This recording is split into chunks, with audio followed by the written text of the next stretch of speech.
नमस्कार बच्चों, आज की इस कक्षा में आपका स्वागत है। आज हम नाटक का सामान्य परिचय प्राप्त करेंगे। अर्थात आज हम संक्षेप में देखेंगे कि नाटक किसे कहते हैं, क्योंकि आपके पाठ्यक्रम में नाटक भी है, तो नाटक के बारे में आज हम चर्चा करेंगे। नाटक का प्रारंभ हम मानते हैं भरत मुनि से, तो सबसे पहले हम भरत मुनि की ही बात करते हैं। भरत मुनि नाटक की कथा वस्तु के विषय में अपना मत प्रकट करते हुए लिखते हैं कि देवता, मनुष्य, राजा एवं महात्माओं के पूर्व व्रत की अनुकृति को नाटक कहते हैं। वे लिखते हैं कि देवता नाम मनुष्याणाम राज्ञाम लोकमहात्यम नाम पूर्व व्रतानुचरितम नाटकम नाम तद्भवेत्। तो यहाँ पर हमने भरत मुनि का जो विचार है उसके बारे में बात की।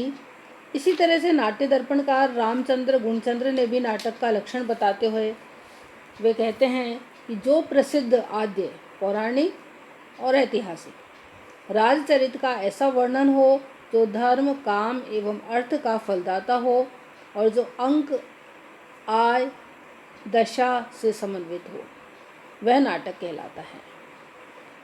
इसी तरह साहित्य दर्पणकार विश्वनाथ नाटक का लक्षण बताते हुए लिखते हैं कि नाटक वह रचना है जिसकी कथा वस्तु रामायण आदि एवं इतिहास में प्रसिद्ध हो, जिसमें विलास, समृद्धि आदि गुण तथा अनेक प्रकार के ऐश्वर्यों का वर्णन हो, जहाँ सुख दुख की उत्पत्ति दिखाई जा सके और अनेक रसों का समावेश हो सके, जिसमें 5 से 10 तक अंक हों, जिसका नायक पुराणादि में प्रसिद्ध वंश में उत्पन्न धीरोदात्त, प्रतापी, गुणवान कोई राजर्षि अथवा दिव्य या दिव्यादिव्य पुरुष हो, जहाँ श्रृंगार अथवा वीर रस प्रधान हो तथा अन्य रस अंगभूत हो, जिसकी निर्वहन संधि अत्यंत अद्भुत हो, जिसमें 4 या 5 पुरुष प्रधान कार्य में साधन में व्याप्त हों, गौ की पूंछ के अग्रभाग के समान जिसकी रचना हो। वे लिखते हैं कि जब नाटक में 10 से अधिक अंक हो जाते हैं तो वह नाटक नहीं रहता बल्कि महानाटक बन जाता है। तो इस तरह से हम कह सकते हैं कि नाटक साहित्य की वह विधा है जिसकी सफलता का परीक्षण रंगमंच पर ही हो सकता है, और रंगमंच युग विशेष की जनरुचि और तत्कालीन आर्थिक व्यवस्था के आधार पर ही निर्मित होता है। रंगमंच के व्यवस्थापकों और कलाकारों को नाट्य रचना के साहित्यिक एवं कलागत मूल्य के साथ साथ रंगमंच के संस्थापकों की रुचि का भी हमेशा ध्यान रखना पड़ता है। इसलिए नाटक का स्वरूप हर एक युग में परिवर्तित होता रहता है। नाटक के स्वरूप के बदल जाने से हमको उसका लक्षण भी बदलना पड़ता है। हमारे देश में संस्कृत के साहित्यिक नाटकों का अभिनय राजप्रासादों तक ही सीमित था, और इसी कारण वो जनरुचि से दूर होने के कारण उनमें बहुत ज़्यादा परिवर्तन हमको देखने को नहीं मिलता है। और संस्कृत नाटक का जो लक्षण भरत मुनि के समय में प्रचलित था, और वही प्राय आचार्य विश्वनाथ तक भी वही चलता रहा। नृत्य रूपकों की जो धारा है उसमें स्वतंत्र रूप से अवश्य विकसित हुई है। विश्वनाथ तक बहुत से नवीन उपरूपकों का भी स्वरूप धारण यह करती चली गई, और ये जो नई मान्यताएं हैं ये आचार्यों का प्रमाण पत्र पाकर शास्त्रीय बन गई। तो इस प्रकार ये जो नाटक है वो हम भरत मुनि से देखते हैं, और संस्कृत में ये नाटक जो हैं हमको देखने को मिलते हैं। भारतेंदु हरिश्चंद्र, अब हम हिंदी के नाटकों की बात करें तो हिंदी में आदर्शोन्मुख और यथार्थोन्मुख ये नाटक की 2 पद्धतियां हमारे देश में प्रारंभ से चली आ रही हैं, और भारतेंदु ने दोनों ही शैलियों में नाटकों की रचना की। भारतेंदु हरिश्चंद्र नाटक का लक्षण